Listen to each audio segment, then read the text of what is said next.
Hi, my name is Sulema DePeyster and I'm the Community History Specialist here at the Windsor Historical Society in Windsor, Connecticut. I am also the lead researcher and curator of our 2023 exhibit, Inspiring Equal Participation, Windsor Afro-American Civic Association. Located in our historic Hezekiah Chafee House, this exhibit tells the story of the Windsor Afro-American Civic Association, or WAACA for short, which was a community service-based organization dedicated to serving this town's Black residents. The exhibit also seeks to answer questions about the Black experience during the 1980s in Windsor and how the organization went on to impact the lives of hundreds of Windsor people. Join me on this virtual tour to explore WAACA's lasting legacy and to learn more about the lives of those who were directly involved in the organization. It all began in January 1982, when Albert and Willie Graham invited 8 Black couples to their home in Windsor. Their plan was to discuss concerns about the community, including lower voter turnout and social engagement among Windsor's Black residents. Willie also believed that Windsor schools could do more to support students of color. To address these issues, Mr. and Mrs. Graham and the 8 couples created the Windsor Black Caucus, later renamed the Windsor Afro-American Civic Association, or WAACA for short. Who was WAACA's founder? Willie Willis Graham was born in Washington, Georgia in 1927. As one of 10 children, she was constantly surrounded by family. In the 1940s, she and her family moved to New Britain, Connecticut once her father started working at a brickyard. A graduate of New Britain High School, Willie went on to work for the Department of Motor Vehicles. This is where she met Albert Graham, and they relocated to Windsor shortly after marrying in 1958. Later in life, Willie attended New Hampshire College, now Southern New Hampshire University, and earned a bachelor's degree in human services. Friends and family of Willie Graham described her as a compassionate person. Susan Hayward, a former colleague of hers, spoke of the first time they met. We met when she showed up to my front door in Windsor in 1968 with a bouquet of freshly picked flowers welcoming me to the neighborhood. It would be my first indication that I was meeting a gracious, affable woman. Never before did I experience such kindness from a total stranger. Little did I know that that was the beginning of a 25-year friendship. A shared philosophy of human rights and equality was the cement. She was the inspiration for my ultimate entry into Windsor and state government. Ours was a deep friendship of love and respect. We met frequently at political meetings and events and always ended the evening with great laughter. Telephone visits were more frequent. I miss Willie. She is the most unforgettable person that I have ever met. A trailblazer in community activism. During her life, Willie became involved with more than a dozen organizations throughout Connecticut, from the Windsor Black Democratic Club, the Hartford chapter of the NAACP, and several church groups. Willie Graham's daughter, Kimberly Graham, spoke of her mother's community involvement in an interview. And my mom was very active here in the town of Windsor. She was a notary as well as a justice of the peace. And as we know, she started the WAACA organization because she was concerned that Black kids were not getting the scholarships or the opportunities that they deserved to get. Yes. And that's why she started the organization. She was very active in an organization called the Michaelia Court Daughters of ISIS, which I believe is still in existence. And they did a lot of charitable events. She was active in her church. We were baptized and grew up in the Metropolitan AME Zion Church in Hartford, which is still in existence. So they kept us active in school, in church, in our community, and with our families. And that's how we were raised. Kai Davis, Willie Graham's granddaughter, also shared some fond memories. My grandmother passed when I was 7, so I had some years with her before she passed. But I remember her taking me to get my nails done, and we would go get our nails done, and she would let me pick like a little rhinestone to put on my nails, and we always got red nails together, and we would ride around. I remember going to the parties in the backyard and having family reunions. and watching TV with her or spending time in the house. I was the first grandchild and the only girl for a while, so I was particularly spoiled, I think, and I got to spend a lot of time with her. Whenever we would visit from North Carolina, she would spend time with me and with my brother. But I remember having a good time with her. She used to, if I would fall and scrape my knee or something and I would cry to her, she would ask me, "Who did it? Show me the ground where it happened." And I would point to the spot where I fell, and she would go yell at the ground and spank it for messing with me. So I remember she was always very protective of us, and she would cook for us and spend a lot of time with us. And she was a very proud grandmother. Kristen Davis, Willie and Albert Graham's youngest daughter, reflected on delivering a speech at WAACA's 10th anniversary celebration. WAACA dedicated this event to honoring Willie Graham as the founder. Years later, coming back, and it was in the spring of 1992, which I'm sure you probably heard about, when they honored her at Yes. Renaissance in East Windsor. And they had asked my mom, of course, she was delivering the keynote address as the honoree. However, they asked her to have a member of her family introduce her. I lived in Maryland at the time, and she called me. It was just like maybe 2 or 3 days before the event. And she said, your sister can't come, Karen can't come, the kids are sick. She goes, so I want you to do this. And I'm like, what? And she was like, yeah, I want you to do this. I want you to, they need somebody from the family to speak and to introduce me. And I remember I was, long story short, it all came together. The Lord was working with me and on my side, and it came together. And I remember being just so in awe. In that moment, being able to stand up there and to represent my mother, and to looking out into this audience of hundreds of people who had come there to honor her that day. And, that was just a small sampling of the kind of people that she touched, and the way she impacted and motivated and encouraged and inspired people. But that was one of the biggest honors of my life, as it turned out, to be able to do that for her that day. When asked about his mother's legacy, Albert Graham Jr. responded as follows. I graduated in 1985 from Windsor High School. It was around that time, I remember my high school years, if I'm not advancing too far in regard to our mother's creation here. Those early high school years, or late junior high, I guess, but our mom came up with the idea that she wanted to find a way to start uniting all of us minorities. To this day, my siblings, our children, our other extended family relatives and whatnot, we still learning. We're still getting information. We're still being told of how our moms touch different people in different ways that we never had a clue of. We had no idea. Just by this interview, and the history that you're doing on everything, I think it speaks for itself.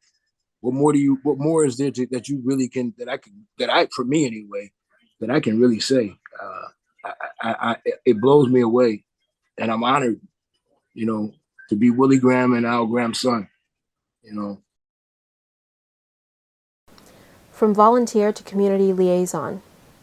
For much of her career, Willie worked very closely with Senator Christopher J. Dodd. They first crossed paths in 1980 when she became a volunteer coordinator for his senatorial campaign. To honor Willie's hard work, Senator Dodd granted her the Best Volunteer Coordinator in the United States Award.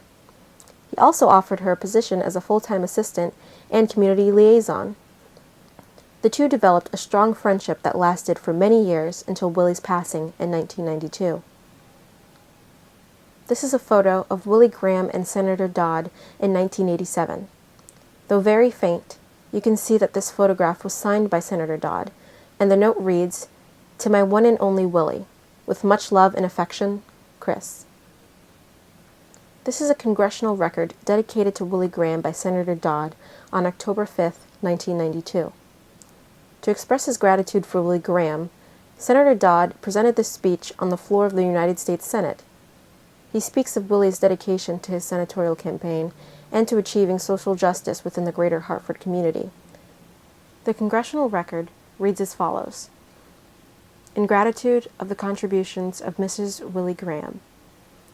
Mr. President, I rise today to express my gratitude and affection for my dear friend, Mrs. Willie Willis Graham, a lady who has had an integral role in my constituent service office since I assumed a seat in the U.S. Senate nearly 12 years ago.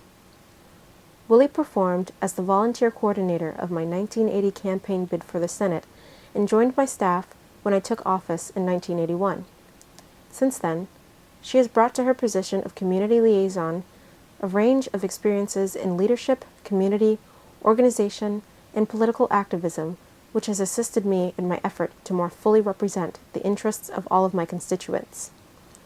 Exemplifying the importance of active participation in the political and social process, Willie Graham has been a salient force in countless clubs and organizations, among them the National Association for the Advancement of Colored People, the Les Bons Ames Club of New Britain, the State Federation of Black Democratic Clubs, the Windsor Town Committee, and the Windsor Black Democratic Club. These organizations have recognized her great contributions by honoring her with numerous awards and testimonial banquets over the years. In 1982, realizing a long-time dream of establishing a scholarship fund for Black students of her community whose residence rendered them ineligible for other sources of financial assistance, Willie founded the Windsor Afro-American Civic Association.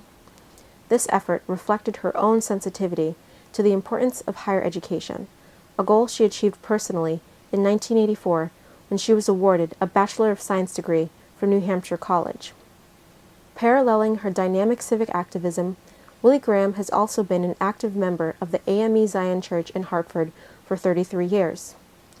Participating in church groups and organizations like the Rochester Strickland Scholarship Fund, the Carrie T. Wilson Missionary Society, the Ladies' Usher Board, and the Gospel Choir, Willie has expressed her abiding love of God by fostering fellowship and philanthropy in her church. Her civic and political involvement has blazed a path in public service for many young people, while her spiritual resolve, steely tenacity, and principled determination to live her life fully and with an ever-generous heart in the face of difficult personal challenges, humbles and gives courage to all who know her. Throughout her life, Willie Graham has dedicated her formidable energies toward the goals of social justice and opportunity, with the kind of enduring investment into our collective future that demonstrates the power of the individual to make a lasting difference in the world. She has raised 4 fine children into outstanding adults who carry her torch of commitment and industry forward. She has been my loyal and steadfast champion in the community and has told countless hours to mobilize her friends and colleagues on my behalf. Much loved, Mrs. Willie Willis Graham has lived her life as an extraordinary citizen, a shining example of graciousness, dignity, resolve, and devotion. To this remarkable lady, I owe my lasting gratitude and admiration. Windsor in 1982, an era defined by change. Since Windsor's founding in 1633, white residents made up more than 95% of the town's population. This changed for the first time in 1980, when the white population fell to 87.8%, and the black population rose to 9.8%. Due to favorable housing costs, more and more people of color began purchasing homes in Windsor. These dramatic shifts in town demographics created a need for more diverse representation in politics and town activities, resulting in the creation of WAACA. In 1982, town officials also began discussing Connecticut's 1969 Racial Imbalance Law. To prevent racial division within schools, the state required school districts to submit annual reports on the status of enrollment among students of color. If the number of minority students did not adequately reflect a town's demographic makeup, then the town needed to create a plan to correct this racial imbalance. At the time, many black students in Windsor attended L.P. Wilson Junior High. Meanwhile, most white students attended Sage Park Junior High. By the end of 1983, the Board of Education voted to close LP Wilson Junior High in order to comply with the state's racial imbalance law. Since then, Windsor has continued to be in compliance with this law. WAACA's mission statement. We, the members of the Windsor Afro-American Civic Association, hold as our mission the enhancement and facilitation of equal participation within all aspects of the political, social, and economic processes within the Windsor community. WAACA's first public action. In the months following their creation, WAACA landed on the cover of the Windsor Journal newspaper. Several members protested the Board of Education's plans to close John Fitch School and Clover Street School. In their eyes, these plans to achieve racial balance could negatively impact students of color. This protest marked WAACA's first public action.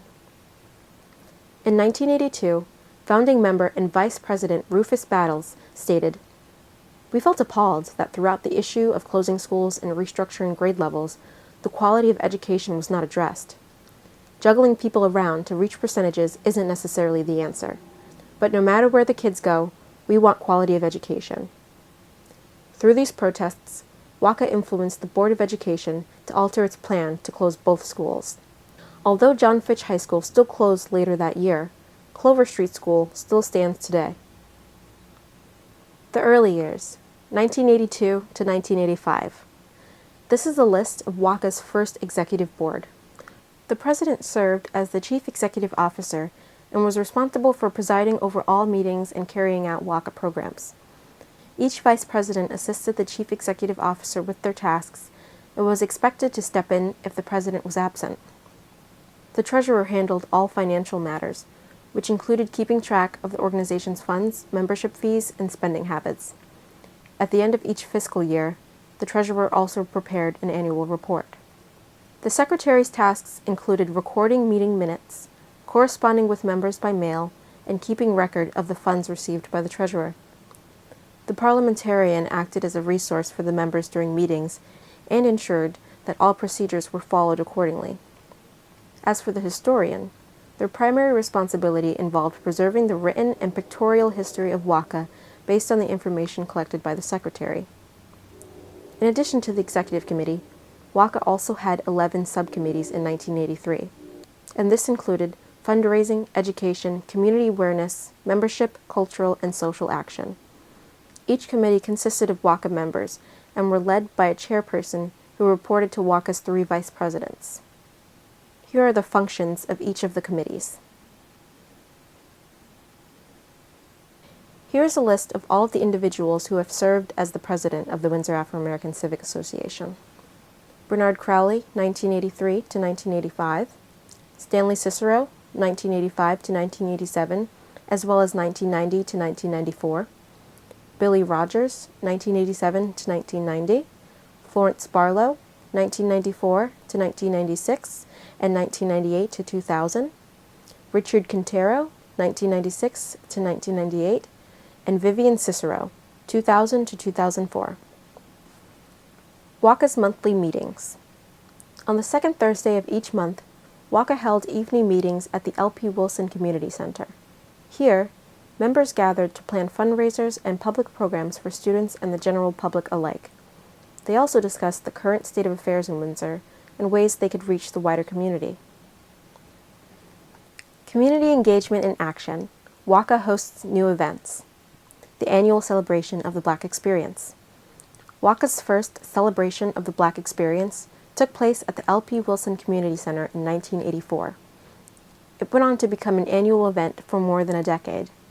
Free of charge, the event included an arts and crafts sale and performances by the Artists Collective Dance Theater of African American Dancers, the A.E. White Chorale from the Metropolitan AME Zion Church in Hartford, and poet Carolyn Dixon. Thurman L. Milner, the mayor of Hartford at the time, was a guest speaker. Holiday gatherings and festivities. Ranging from casual to formal, WAACA's holiday get-togethers were something members looked forward to. They often dressed up for Halloween and passed out candy at LP Wilson. Members hosted Christmas parties at their homes, which often involved dinner and a Yankee gift swap. More extravagant was the New Year's Gala, that cost thousands of dollars to organize and required attendees to purchase tickets in advance. Walking the Walk, WAACA's fashion show fundraiser. WAACA members found creative ways to raise money to support their efforts. One included their 1987 benefit luncheon and fashion show, which featured the Flair Fashion Group, a modeling agency run by Windsor resident Gladys Jackson. The fashion show, along with other fundraisers, helped WAACA fund scholarships for Windsor students. Gladys Jackson donated the 2 dresses that are currently displayed in our exhibit. Here are some photographs from the fashion shows that were held over the years.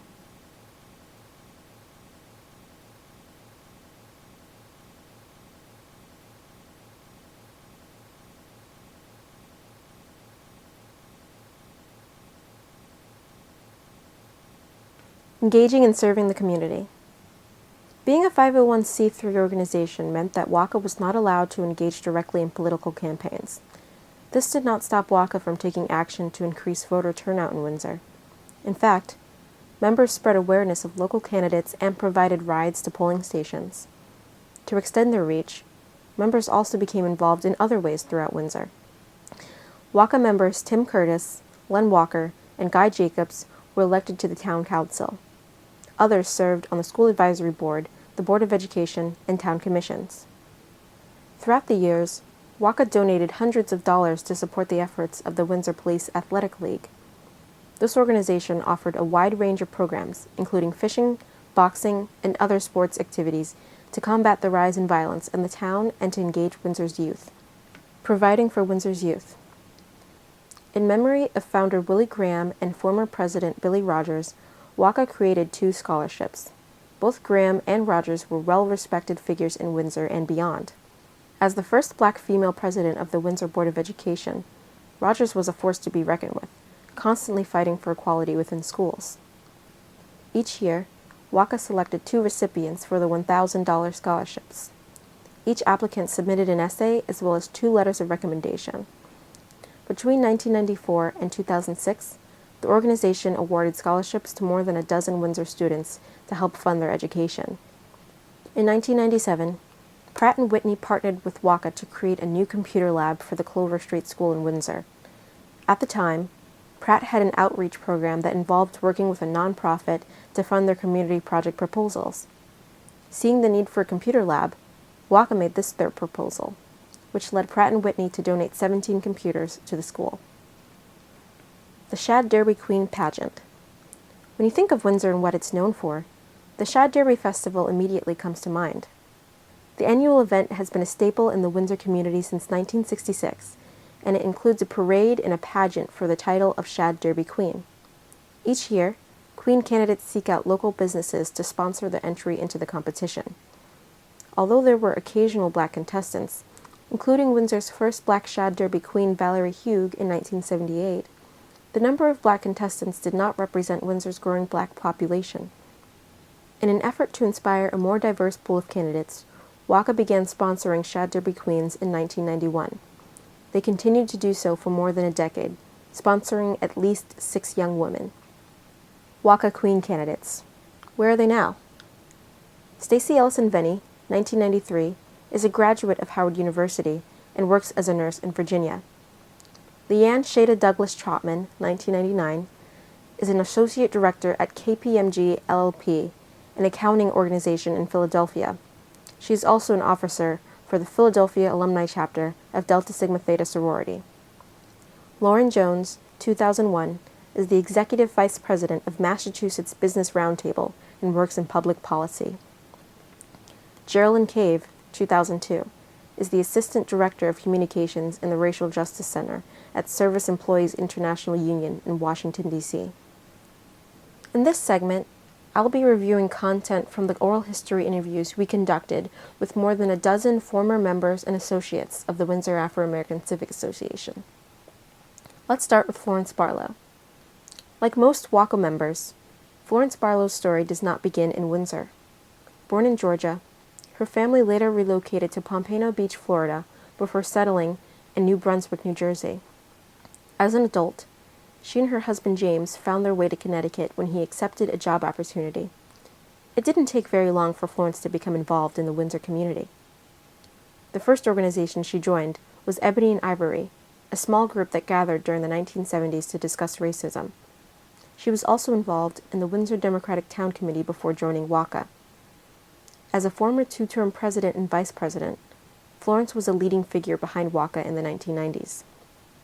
Here's a clip from Florence Barlow's interview with Dr. Fiona Vernal.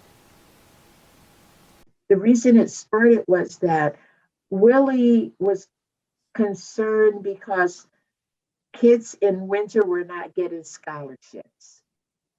So they got together, I think like 3 or 4 groups or couples, and talked about trying to get something started to farm scholarships. And that's how it basically all started, I think in 1982. So I came in later after this had already started. It started out as just the Black Democratic Club, because we were all Democrats and we're all still, well, I'm no longer, I was on the Democratic Town Committee for like 40 years or so, After I retired, I decided to take up, I'm still involved, but not on the committee anymore. And so that's how WAACA really started. And at some point, evidently, they found it would be easier to get a better organization started so that they could maybe get funding or 501c. And I think you have that information on how it started. Then they started going around beating the bushes apart to try to get more African Americans involved. And at the time, I was one of them.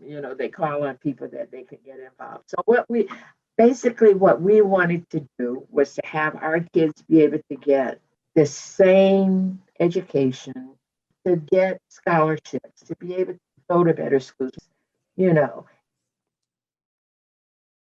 Originally from St. Anne, Jamaica, Jenny Dixon moved to Hartford in 1968. She had attended Micro University College for Teaching in Jamaica and wanted to continue her education. Initially intending to become a teacher, she ultimately decided to study business at the University of Hartford. She later bought a home in Windsor. Jenny was first introduced to WAACA by her neighbor Guy Jacobs. She believed strongly in WAACA's mission and wanted to become involved. By the 1990s, she served as the vice president. Over the years, Jenny put together several financial aid workshops and career day events. Here's what she had to say about those programs. What was it about WAACA's mission that appealed to you? The idea of getting people of color to be involved in the community, to provide information about the political arena. So it's more about the educating people, especially of color, to participate in their community, which was not happening before then. There were a number of issues that needed to be addressed, like the issue of, voting, how politics works, and how one would need to prepare oneself to get involved in politics. I had financial literacy workshops. I had career events where I would invite people from the community to come in and talk to high school students. I would organize financial aid workshops. Members of WAACA would mentor students from the high school. So there were a number of events to help the children along and to help plan their futures and their careers. Because I didn't think the guidance counselors were doing a good job. That was, my impression, and I had agreement from other people as well. So we brought people in who knew how to guide these children and guide them along. As a business consultant, Jenny saw her wealth of knowledge as a gift and felt a duty to pass it on to those who needed it most. Joan Hugh. Born and raised in Hartford, Joan Hugh first moved to Windsor in 1969. Her daughter, Valerie Hugh, made history nearly 10 years later by becoming the first Black Shad Derby Queen in 1978, 12 years after the first Shad Derby pageant in 1966. By 1992, Joan became an active member of WAACA. She was the treasurer for 2 years and volunteered for several events throughout the town. including the Northwest Park Country Fair and the Shad Derby Parade. Even though there were times when WAACA could only afford to award one scholarship, it was still a major accomplishment. Now, getting back to Shad Derby, during that period of time when Shad Derby was going on, our organization gave, at the time, we gave 2 scholarships to a high school senior. Didn't matter what the race or whatever. It was open to all seniors. They had to write an essay. I don't remember how many words, telling about their plans for college, what they were doing at high school, what they participated in. And if we had enough money in our treasurer, we gave them, whoever won. At first it was $500, and then it was cut down to 1 scholarship. The money came from dues that everybody paid. So I took over the treasurer's job for 2 years, and my job was to collect dues. We had meetings once a month. I would collect the dues. When we had our monthly meetings, I would give a report on how much was in the treasure, in the bank, and I give a written report, passed it out, and how much we spent, how much was left. That's why some years we couldn't give 2 scholarships. We didn't have enough money. Stacy Ellison Venny. As a high school senior in 1993, Stacy Ellison Venny had a mission. Having grown up in Windsor, Shad Derby was something that she always looked forward to. However, she noticed the lack of diversity among the selected queens each year. This led Stacy to compete for Shad Derby Queen alongside her best friend, Lisa Maynard. Stacy was one of the first contestants to secure a sponsorship from WAACA. Although she was not selected as queen that year, she was chosen as Miss Congeniality by the other queen contestants. She also received a $350 savings bond and an additional scholarship from WAACA. What was it like getting involved in the Shad Derby? What were the first steps that you had to do? Let's see.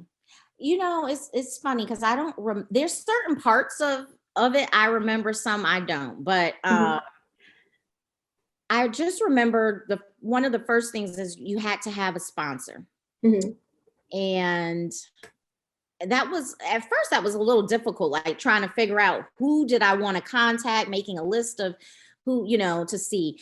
And I remember Florence Barlow of WAACA. I don't remember if she got in contact with me wanting to sponsor. I can't remember that part, or if I actually seeked her out. I'm not sure, but I remember she was my big contact person. Okay. And I just loved her. She was just, I just remember her being so sweet, but she's who helped me with that process. Then I had to write an essay. Okay. We had to write an essay. I think it was read at the champagne reception. As we were coming down it was like a nice, beautiful winding staircase. Someone was reading it, and I remember they had a really good voice to, like a host voice, but they read everyone's essay. And there were so many people there, like all the people in the town that were like big names, whether it was the mayor, just various people. It was a big deal. So they were all, it was in the newspaper, and they were all there and everything. So it was really nice. Moving from New York City to Windsor was quite the transition for Richard Quintero. But as he adjusted to the new community, he quickly became involved. Stanley and Vivian Cicero influenced his decision to join WAACA in the 1990s, and by 1996, He was on the executive board and several committees. Richard had a clear vision when he was the president of WAACA. Along with more programming, he wanted to reach more of the Windsor community. But the group's aging membership made this difficult for him to achieve on his own. Even with WAACA's eventual decline, he still valued all that it managed to do for the town of Windsor. If you wanted to resurrect it, you'd have to develop a program that would be relevant to today. And one of the things, unfortunately, I think we were a 501c, and there are some rules about that, and I'm not sure what they are at this point in my life, because I'm a 501c5, and I know what that is. But you'd have to always consider the political component and the community component, which are very vital, I think. How do you incorporate the community? What programs do you have? And you need things that are relevant, because think about it. Right now, our town is like in a resurgence. The demographics are changing. We have more and more young families moving in. Those are the families that you probably want to get incorporated, because their children are going to the schools.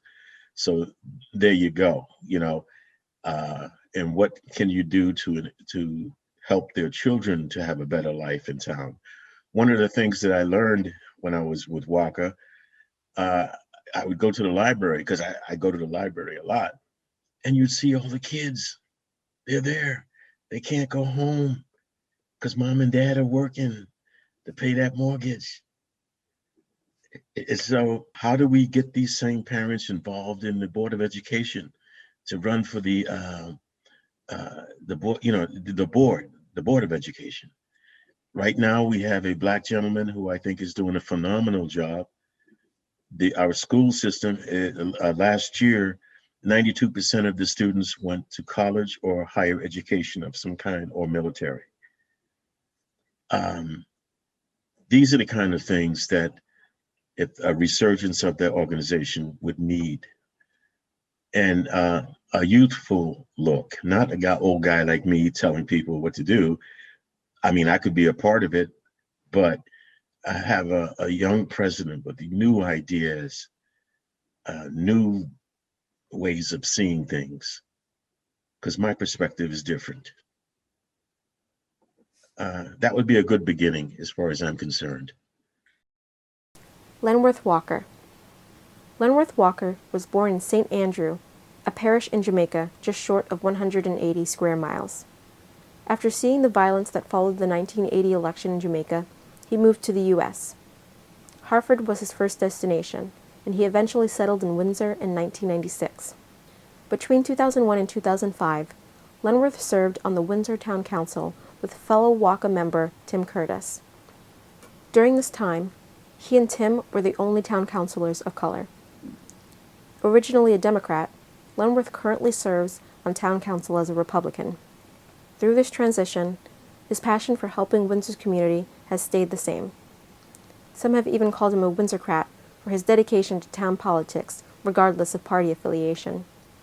One of the things Lenworth enjoyed about WAACA was their open conversations. The group often discussed issues faced by Windsor's Black population and how to address them.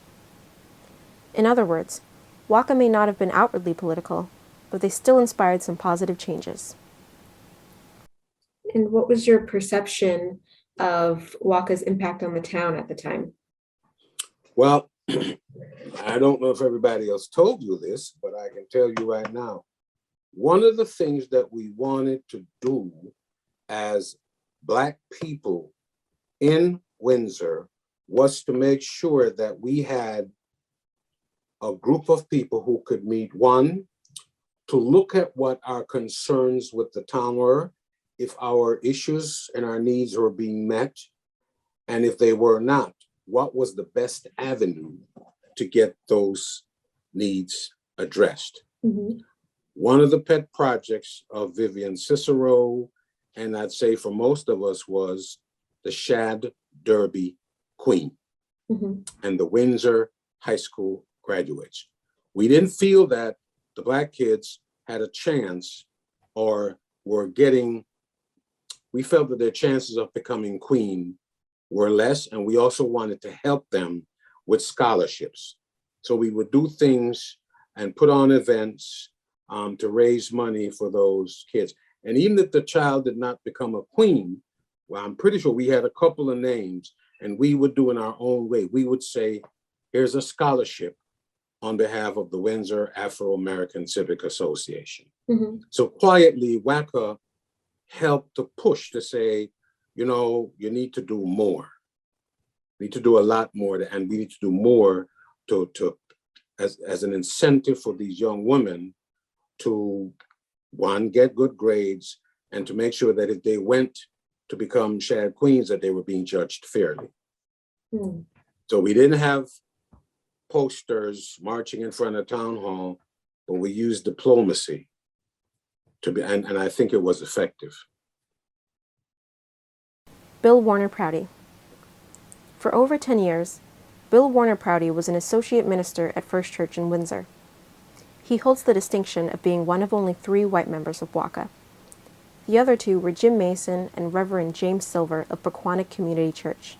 As a member of the Windsor Human Relations Commission, Bill was very involved in efforts to achieve racial balance in schools. To encourage diversity education among students, he put together study circles. Though only a member of WAACA for a few years, he continued to support the organization and what it stood for. He supported their mission and saw the need for a group that could represent people of color. Bill thought this was necessary because most Windsor town committees had a white majority. I became involved with the Human Relations Commission. There were, a lot of kind of budget issues around education, and we became very much involved in it was called the Windsor Education Association, and that was a lot of young parents who were advocating, for higher school budgets. There was also at that time a school board reevaluation of racial balancing in the various elementary schools, and how do you maintain a racial balance, in the schools. And I was involved in and asked to serve in that commission, and was very much involved in that. 2 names pop to mind. One is Jim Mason, who's I'm sure you've heard, and also Rufus Battles and Tim Curtis. All of this was happening, and then we developed, I think through the Human Relations Commission, study circles, discussions about race and personal experience and race, and basically through the Human Relations Commission, we developed a whole day of diversity kind of education for the whole high school, and brought in people and stuff. And this is also a point where developed a program for honoring civic leaders, and it's in that whole mix that I would say the Windsor African American Association kind of begins to grow out of all of that with a self-identity of honoring and promoting the contribution and the history of African Americans within this community.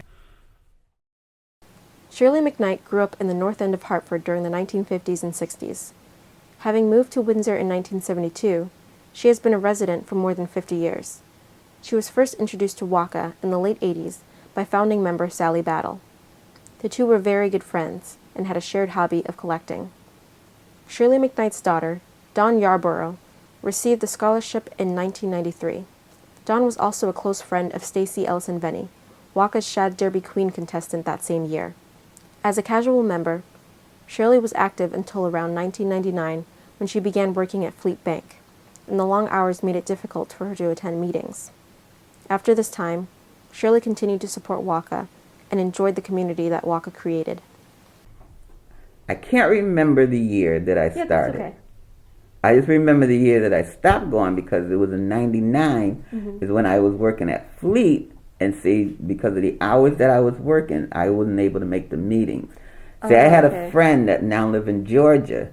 She left Windsor in '99 also. Mm-hmm.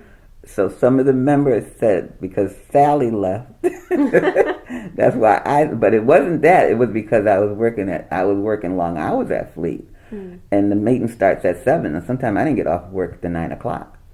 So by the time I got out of work, the meeting was really over. But '93, I know I was in it. That's when my daughter graduated. So it might have been the late '80s or the early '90s that I joined. Okay. And what caused you to join? Sally. Oh, Sally. So she introduced you to the organization? Mm-hmm. Okay. Yeah. But I did know a few other people also in the organization, even though, but she was the one, because like I said, she was the original, when she first approached me about it, she said it was a couple. It had to be, husband and wife. Okay. And like I said, my husband wasn't interested at the time. So then, like I said, I don't even know how many years later she brought it back up. I guess they made changes in their bylaws. And then she said, oh, you could join WAACA now, So I did. I was not what you call a very active member. Oh, okay. Okay? I went to meetings. I know we had fundraisers. We had bus trips. We had dances. They gave us scholarships. I'm trying to think. They were I was very surprised that they folded up when they did, because I thought, it's funny, because when WAACA first started, there weren't many people of color in Windsor. Yeah. Now there's an abundance people of color, and it folded up. Yeah. So I'm not sure why. Growing up in the 1950s, Tim Curtis lived in an all-black neighborhood in Washington, D.C. Despite the lack of segregation laws, the area was still divided by race at the time.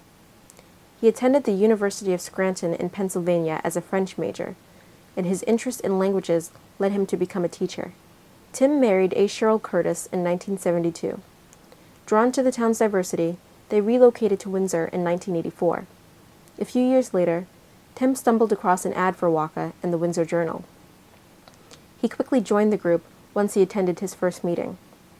Encouraged by fellow WAACA members, Tim ran for the Windsor Board of Education and served from 1991 to 1997. He also served on town council from 1999 until 2005 and was deputy mayor during this time. Initially, both town council and the Board of Ed were not very diverse. In terms of how you felt becoming a part of the community here in Windsor, did that go well, or? It went well. There was the diversity that we were looking for of the neighborhoods. The neighborhoods that we lived in were always diverse, quite diverse. And the schools were diverse as well. So it lived up to that expectation. It was only a little bit later that we learned about what every town has, which we hadn't even in DC, that there was a level that of racism that also redlining and things of that nature that even Windsor had, but we never really thought about it. The neighborhoods we were able to purchase a home were wonderful, and we had wonderful neighbors. So yeah, the diversity part was, which was what we were looking for, and it was affordable, and it turned out to be fine. Most of the neighbor friends that we had were mostly white still, but there were some Black neighbors as well, but that really wasn't as much of an issue for us because we could always travel south. Like I said, we didn't feel isolated except in terms of we wanted to get a little bit more of a feel of the Black community in Windsor, and we weren't really sure how to do that. Even though we knew that there were a lot of Black people in town, we didn't belong to a church, which would have been one way of doing it. The Black church, like Archer Memorial or Bethel or First Cathedral or in Metropolitan and Hartford. So there were a lot of Black churches, but we just really weren't churchgoers. So that was one avenue that that wasn't open for us. And so I did find, I think it was in the newspaper, about the fact that I was always civic. We were always civic minded, and I noticed that there was an ad in probably the Windsor Journal about the fact that the WAACA, the Windsor Afro-American Civic Association, was an organization that emphasized African Americans and getting together and getting involved in the town, not just meeting, but also helping to integrate the town and pushing African Americans to go into political life or civic life. And I saw the ad, and I went to the first meeting and joined up at that point. A. Cheryl Curtis. Born in Washington, North Carolina, A. Cheryl Curtis is the youngest of 7 children. She was raised in a small farming community called Hootentown, where tobacco was a major crop. Religion was a big part of her childhood, and she attended the Mother of Mercy Catholic Church growing up. This is also where she attended school, as did many of the low-income Black residents in the area. The school did not integrate until she was in 7th grade. Cheryl later enrolled as an English major at Marywood College, a Catholic school in Scranton, Pennsylvania. Having a passion for teaching, she pursued a PhD in education at the University of Massachusetts Amherst. Cheryl went on to become an associate professor at UMass and later retired from the University of Hartford after teaching for 25 years.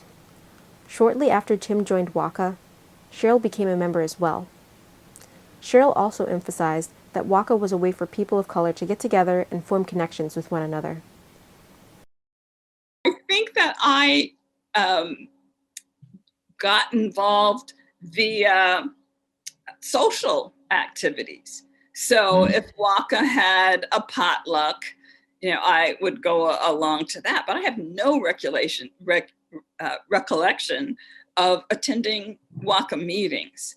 So I'm sure that was a Tim thing. And I'm sure with, even with one child or 2 children at home, that would require getting a babysitter and, right. Making those kinds of arrangements. So no, I don't remember ever going to WAACA meetings. I remember going to several potlucks. I remember Guy Jacobs, who at that time was on the town council, probably was the one who said to Tim, you should get involved with WAACA, and met Florence through that and met Vivian through that. Right. I remember going to Mohegan Sun on their fundraising trip. So doing a couple of those bus rides where, you Oh, yeah. they make the money from that, and you go and, Tim and I would set a limit. Okay, when we've spent this much, it must be time to just wander around. So we would do that. Yeah. And I remember that some of the money that was raised would go to supporting a Shad Derby Queen, a student of color. Oh. Shad Derby. Iva Allison. Iva Allison comes from a well-known family of firsts in South Bend, Indiana. Her mother was the first Black teacher in the Head Start program, and her uncle was the first Black fire chief. This inspired Iva's interest in history and politics, and she was an activist for the South Bend community. Along with participating in an economic program that provided meals for children and seniors, she also helped create centers for both groups. In 1982, Iva moved to Windsor once her husband received a scholarship from the University of Hartford. One day, when she was speaking for an event at the library, founder Willie Graham approached Iva and told her about WAACA.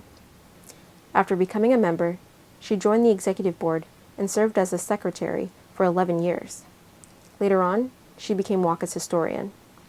According to Iva, connecting with people in the Windsor community was an important goal for members. We had those, and then we had our fun things for children. We had Halloween parties, Christmas parties, and we always had a New Year's Eve gala type thing at a hotel or something for us to get together as members. Mm-hmm. We had informational meetings at different homes We'd have them at the Cicero home. We'd have them at the Barlow home. We had them at the Battles house. We had them at Willie Graham's house. We had them at, we had them, it was sort of like spread, and we had them at the library also. And then we'd have some when we didn't have a home to have it at, we'd have it at LP Wilson. We had meetings that would, or presentations that would, if you were new coming into town, that we kind of told you about the town and the roles of different people played in the town. We had the mayors come in and speak. We had selectmen. We had different people from the town and the surrounding area come in and speak. I think one of my favorite ones was a Halloween party. It was a Halloween party, but it was to get the community to come to LP Wilson. And while we were having the party, our officers were there, and they could, different people in the community could come in and find out about our organization. We had pamphlets about the organization, and it was informative. Plus, we got to bring in our children. Yeah. I still had one that was only in elementary, so. Yeah. Marjorie James. Originally from Cleveland, Ohio, Marjorie James relocated to Hartford when she was 25. Because most of her family stayed in Cleveland, this move took her parents by surprise. But Connecticut quickly became Marjorie's home, and she eventually settled in Windsor after getting married in the 1970s. Years later, she too was directly approached by WAACA's founder to join the organization. This time, it occurred at a local grocery store. For several years, Marjorie was the vice president of WAACA. Some of her roles included filling in for the president whenever it became necessary, or being a contact person for WAACA events. One of her favorite events was the Christmas party, which was an opportunity for members to gather in a more intimate setting. A person who started WAACA years ago, I was in the grocery store, and she said to me, "Would you like to join our little group?" And I said, "Okay, fine, let me know." So she called me up, and I, in turn, went to the meetings, and I liked the little group. It was something to do, like we would have our meetings maybe once a month, and we would all, you know what time, and I would rush home from work and make sure dinner was done and get in the car and drive, there. And we would have our meetings at the LP Wilson. We had our meetings, and different other places we would have our meetings. And it's been something that we all look forward to. And then at Christmas, we would do one of our Christmas parties. It would be at one of our homes. So that worked out, very well. Then occasionally we would have it at one of the small little restaurants, that are here in Windsor. And that worked out very well. And we were hoping that more people would have joined, where we could have kept, the group up. But when we found out that we wound up cutting down to about maybe less than 10 of us, actually, could come, to our meetings and everything. So finally we disbanded, the organization. But it was something to do. We worked with the Shad Derby group and everything. So that was really good. We look forward to having our table and having a queen. So we have sponsored quite a few queens, for the Shad Derby. Conclusion. Like many nonprofit organizations, as WAACA members grew older, the organization experienced a decline in the 2000s. Fewer people were able to attend meetings to maintain operations, and the group officially disbanded sometime between 2006 and 2007. WAACA's life spanned 3 decades. During this time, the organization created a legacy of inspiring more equal participation in the Windsor community. From creating a space for people of color to giving out thousands of dollars in scholarships for Windsor students, WAACA changed the lives of hundreds of Windsor people. Today, although Windsor is more diverse than ever, the town lacks an organization like WAACA. Is there an opportunity for a revival of Black civic groups? According to many members of the organization, The answer lies in establishing a strong sense of leadership among younger generations. Some even suggested that the current social climate demands an organization like WAACA. Will there be another WAACA? Only time will tell. What do you think? Thank you for viewing today's virtual tour of our exhibit, Inspiring Equal Participation, Windsor Afro-American Civic Association. Special thanks to Dr. Fiona Vernal, Associate Professor of History at the University of Connecticut. Also, we would like to thank all of our interviewees. If you would like to learn more information, please visit our website at windsorhistoricalsociety.org.